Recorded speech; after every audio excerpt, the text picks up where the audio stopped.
हावडा मुंबई दुरांतो एक्सप्रेसमधून तब्बल 2 कोटी रुपयांच्या विदेशी सोन्याची तस्करी केली जात होती.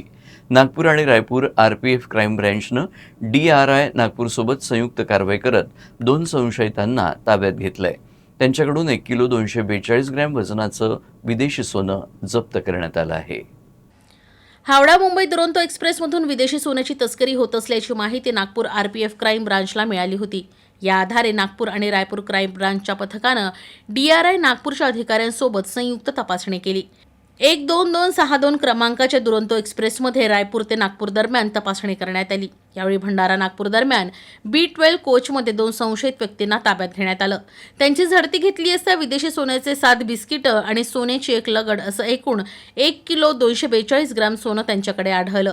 जप्त करण्यात आलेल्या सोन्याची अंदाजे किंमत 1,96,34,307 रुपये आहे.